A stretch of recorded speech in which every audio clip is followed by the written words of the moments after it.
نبی علیہ الصلوۃ والسلام نے فرمایا تم میں سب سے بہتر آدمی وہ ہے جو اپنی گھر والی کے ساتھ اچھا ہے۔ بعض اوقات دو قسم کے لوگ ہوتے ہیں، کسی کی گھر والی بد مزاج ہوتی ہے اور کسی کی جو ہے وہ خوش مزاج ہوتی ہے، لیکن گزارا دونوں کے ساتھ کرنا پڑتا ہے۔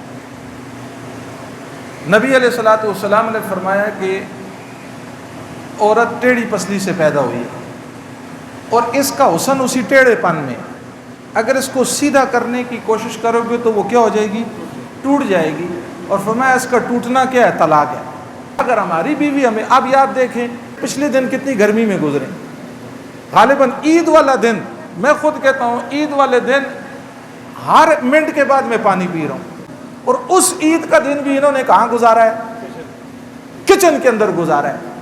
آپ کے لیے آپ کے من پسند کھانے تیار ہو رہے ہیں، کباب تیار ہو رہے ہیں، جیسا آپ چاہ رہے ہیں، وہ سارا دن اس کچن کے اندر لگا کے اسی کے کرنے ہیں، اسی بنو خیر گوشت آن کے چاہتے ہیں۔ آج کل تو ریڈی میڈ کام ہے، جانور خریدیا، کسائیاں بلایا، کسائی اسے ٹوٹے کیتے تول کر کے کار کہنا گا۔ ایک موقع پر آپ صلی اللہ تعالی وسلم ایک غزوہ سے واپس آ رہے تھے، آپ دیکھیں ایک جنگ سے واپس آ رہے تھے۔ آپ نے کیا کیا؟ آپ نے صحابہ کو کہا بھائی آپ آگے نکل جاؤ۔ صحابہ کو آگے نکال دیا، پیچھے حضور علیہ الصلوۃ والسلام اور حضرت عائشہ۔ آپ نے حضرت عائشہ سے کہا حضرت عائشہ دوڑ لگائیں، نے کہا جی اللہ کے محبوب دوڑ لگائیں۔ اب جب دوڑ لگائیں نا تو حضرت عائشہ جیت گئیں، حضور علیہ السلام پیچھے۔ اب یہ جیتنا کوئی نبوت کی شان کے خلاف نہیں، یہ ازدواجی زندگی ہے، یہ گھریلو زندگی ہے، اس زندگی کو بیان کیا جا رہا ہے۔ پھر ایک موقع پر پھر آپ علیہ الصلوۃ والسلام نے فرمایا چلو دوبارہ دوڑ لگاتے ہیں۔ اب دوبارہ جب دوڑ لگائی تو حضور جیت گئے۔ حضور نے فرمایا پہلی دوڑ کا حساب برابر ہو گیا، پہلی دوڑ کا حساب۔ اس وقت حضرت عائشہ صدیقہ رضی اللہ تعالیٰ عنہا ذرا فربہ ہو گئی تھی، تھوڑا جسم ہیلدی ہو گیا تھا۔ حضور علیہ الصلوۃ والسلام نے فرمایا اس پہلی دوڑ کا کیا ہو گیا؟ تو ادھر ہماری کیا حالت ہے؟ ادھر بعض گھرانے وہ تو کہتے ہیں اب تو ماشاءاللہ حالات اچھے ہو رہے ہیں نا۔ ہمارے ایک ساتھی ہیں، انہوں نے کہا ہم جب گھر جاتے تھے نا تو ہماری ماں ہمیں چیک کرتی تھی بیوی کے لیے کچھ لایا تو نہیں ہے، اور کہتی تھی کہ سختی کیوں کرتی تھی؟ کہتی تمہارا والد جب میں لوٹے میں وضو کا پانی ڈالتی تھی وہ بھی میرے ہاتھ سے نہیں لیتا تھا، کہتا زمین پر رکھو پھر میں اٹھاؤں گا۔ اب یہ شریعت نہیں ہے، یہ شریعت نہیں ہے۔ میرے محترم دوستوں اور بزرگوں، آپ صلی اللہ تعالی وسلم بیٹھے ہوئے اور نبی پاک صلی اللہ تعالی وسلم نے حضرت عائشہ کو کہا پانی لائیں۔ حضرت عائشہ صدیقہ رضی اللہ تعالیٰ عنہ پانی لے کر آئیں۔ حضور علیہ الصلوۃ والسلام کے ہاتھ میں آپ نے پیالہ مبارک دیا، آپ کے ہاتھ میں آپ نے فرمایا عائشہ پہلے تو پی، عائشہ پہلے تو پی۔ حضرت عائشہ رضی اللہ تعالیٰ عنہ نے اس پانی کو پیا، پھر حضور نے اس پیالے کو لیا، آپ نے فرمایا عائشہ تو نے کہاں پہ اونٹھ لگا کے پانی پیا تھا؟ کہ اللہ کے محبوب میں نے یہاں اونٹھ لگا کر پانی پیا تھا۔ آپ نے اسی جگہ پر جہاں حضرت عائشہ صدیقہ رضی اللہ تعالیٰ عنہ نے لب لگائے تھے اسی جگہ پر حضور نے اپنے لب لگا کر پانی پیا۔ حالانکہ برکت کدھر ہے؟ حضور کے جہاں لب لگے وہاں حضرت عائشہ کے لب لگے، برکت اس میں، لیکن یہ امت کو دکھایا، یہ مجھے اور آپ کو دکھایا کہ گھریلو زندگی کیسی ہونی چاہیے، گھر کے معاملات کیسے ہونے چاہیے، گھر والی کے ساتھ اٹھنا بیٹھنا رہن سہن وہ کیسا ہونا چاہیے۔ کافی عرصہ پہلے ایک عالم ہے، انہوں نے ایک واقعہ سنایا، کہتے ہیں ایک میاں اور بیوی کا خاوند کا فون آیا کہ میں اپنی بیوی کو طلاق دیتا ہوں۔ اس کے بعد بیوی کا بھی فون آیا، اس نے کہا میں بھی اس کے ساتھ نہیں رہنا چاہتی۔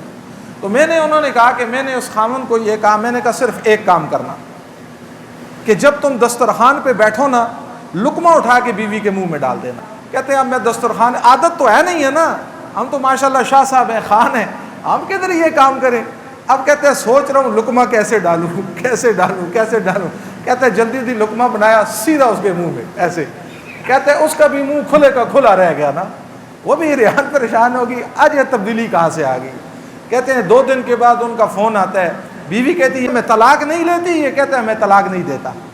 اب ایک سنت پہ عمل ہوا، گھر کیا بن گیا؟ امن کا گہوارہ بن گیا۔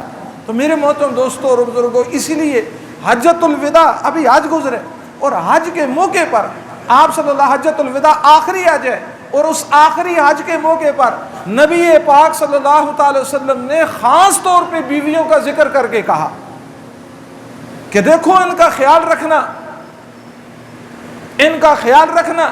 آپ ذرا سوچے تو صحیح کہ ایک عورت ہے، صرف ایک خاوند کی وجہ سے آپ ذرا اپنے دل پر ہاتھ رکھیں کہ ہمیں والدین کے ماں کی کوکھ سے جنم لیا، باپ نے مشقت اٹھائی، تربیت کی، تعلیم دی، جوان کیا، اور میرے محترم دوستو جوان بیٹے کو کسی کے حوالے کر دو۔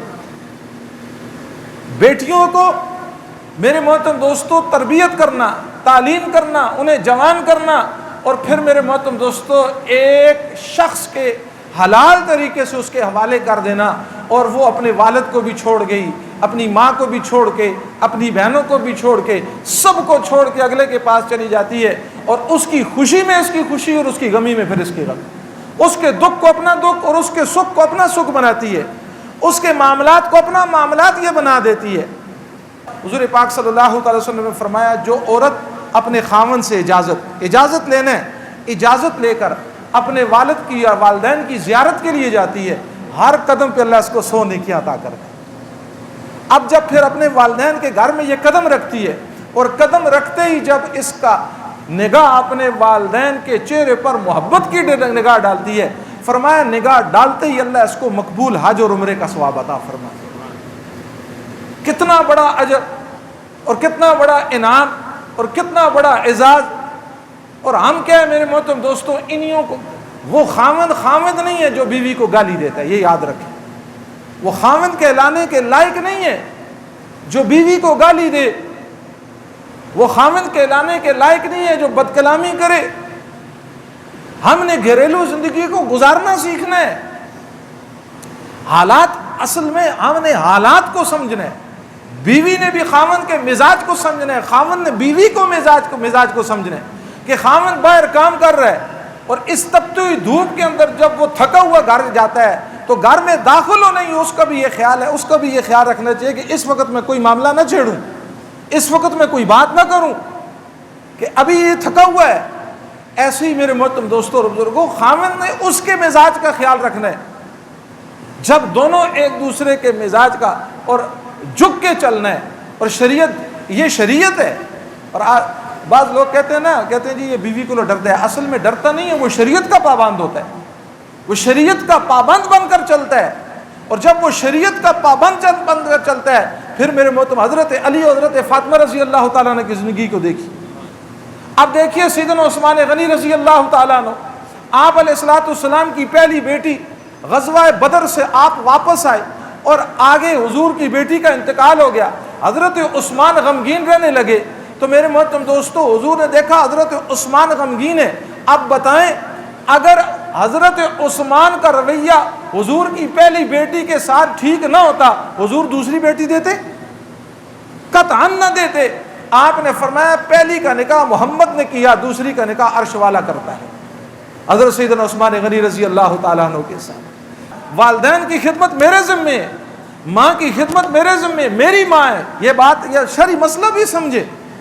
ہندوستان کی عورت کو تو سلام کرنا چاہیے، وہ کس اعتبار سے کہ سسر کی خدمت اس کے ذمے نہیں ہے، ساس کی خدمت اس کے ذمے نہیں ہے، اس کے باوجود یہ خاوند کو راضی رکھنے کے لیے سسر کی خدمت کر رہی ہے، ساس کی خدمت کر رہی ہے، نندوں کی خدمت کر رہی ہے، ہر ایک کو کھانا پکا کے، اور میرے محترم دوستوں ان کی دوائی ان کے وقت پر دے رہی ہے، اور اس کے باوجود بھی خاوند کا رویہ اگر اس کے ساتھ ٹھیک نہیں ہے، جس سے بڑا ظالم اور کون ہو سکتا ہے؟ حالانکہ میرے ماں باپ کی خدمت میرے ذمے ہے، ماں کی خدمت میرے ذمے، میرے والد کی خدمت شریعت نے میرے ذمے لگائی ہے، شریعت نے اس کے ذمے نہیں لگائی۔ یہ تو اس خمیر اور مٹی میں، ہندوستان کی مٹی میں، اس خمیر کے اندر اللہ نے یہ خاصیت رکھی ہے، جب ایک دفعہ پھر شادی ہو کر چلی جاتی ہے، پھر کہتی ہے میرا جینا بھی یہاں ہے، میرا مرنا بھی ہے۔ تو اس لیے میرے محترم دوستوں، بہرحال یہ بات اس لیے چلی تھی کہ یہ عید کے ایام ہے، تو یہ عید کے ایام کی جو چھٹیاں ہیں، ان کو ہم اپنی بیوی کو وقت دیں، ہم اپنے بچوں کو وقت دیں، جس طرح ہم میرے محترم دوستوں سیر و تفریح، حضور غزوات پہ آپ غزوات پہ جا رہے ہیں، ہر غزوے پہ آپ حضرت اپنی زوجہ میں سے ایک بیوی کو ساتھ لے کر جاتے تھے، اب یہ کیا ہے کہ حضور سفر پر جا رہے ہیں، اب غزوات پر جا رہے ہیں، باری لگی ہوئی ہے اور باریاں مقرر ہیں، ایک نہ ایک بیوی آپ کے ساتھ سفر میں ہوتی تھی، اور ہم یہ کہیں کہ بھائی ہم کس لیے لے کر جائیں، یہ تو میری غیرت کے خلاف ہے. نہیں، جائز تفریح وہ شریعت نے اس کی اجازت دی ہے. اگر کچھ بھی نہیں ہے تو یہ تو پورا مجمع نیت کر لے کہ انشاءاللہ ہم نے اگر جائز تفریح کرنی ہے تو انشاءاللہ ہم نے اپنی اہلیہ کے ساتھ عمرہ ادا کرنا ہے. یہ تو نیت کر لیں انشاءاللہ نا، کہ ہم نے جنہوں نے کر لیے اللہ پاک ان کو جزائے خیر دے، جنہوں نے ابھی تک اپنی اہلیہ کے ساتھ حج اور عمرہ نہیں کیا انشاءاللہ وہ نیت عزم اور ارادہ کر لیں کہ انشاءاللہ اپنے بچوں کے ساتھ اور بیوی کے ساتھ انشاءاللہ حرمین کے سفر پر جانا ہے. اور اسی کی وجہ سے پھر، اور یہ بات یاد رکھیں، نبی پاک صلی اللہ تعالی وسلم کا فرمان ہے، آپ نے فرمایا کثرت سے حج اور کثرت سے عمرہ کرنے والے کو اللہ غنی کر دیتا ہے، اس پر فقر کبھی نہیں آتا. یہ بات یاد رکھیں کہ ہم گن گن کے رکھیں گے کہ 2 لاکھ کا عمرہ ہو گیا، 10 لاکھ کا حج ہو گیا، پیسے کم ہو جائیں گے. فرمایا یہ وعدہ ہے، حضور پاک صلی اللہ تعالی وسلم کی زبان اطہر سے نکلنے والے یہ الفاظ ہیں. آپ نے فرمایا کثرت سے حج، کثرت سے عمرہ کرو، اس سے اللہ تمہارے فقر کو دور کر دے گا. اور یہ کوئی عیب کی بات نہیں ہے جس کو، اور یہ عجیب بات ہے، لوگ کہتے ہیں حج پر جا رہے اس سے بہتر ہے غریبوں کی مدد کرے، عمرے پر جا رہے غریبوں کی.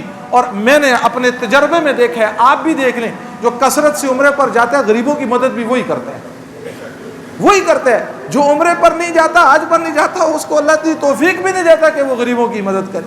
تو بہرحال میرے محترم دوستوں اور بزرگوں، یہ جو ایام پیچھے گزرے ہیں انتہائی قیمتی اور انتہائی اللہ کے ہاں مقبول دن گزرے ہیں. اللہ رب العزت ہمارے ان ایام کی عبادت کو، ریاضت کو اپنی بارگاہ میں قبول فرمائے. آپ حضرات کی قربانیوں کو اللہ رب العزت اپنی بارگاہ میں قبول فرمائے. اور انشاءاللہ ابھی جمعے کے بعد آپ نے چھوٹا سا ڈبہ لینا ہے مٹھائی کا. کیا لینا ہے جی؟ چھوٹا سا ڈبہ لے کر جانا ہے مٹھائی کا، اور یہ گھر اپنی اہلیہ کے لے کر جانا ہے، اور اپنے ہاتھوں سے اس کے منہ میں کیا کرنا ہے. میں تو کرتا ہوں، مجھے تو شرم نہیں آتی کیونکہ سنت ہے، نہیں تو آپ کو بھی شرم نہیں آنی چاہیے. اور مٹھائی لینی ہے، سنت کو زندہ کرو گے نہیں کرو گے انشاءاللہ؟ ٹھیک ہے، اللہ پاک عمل کی توفیق عطا فرمائے.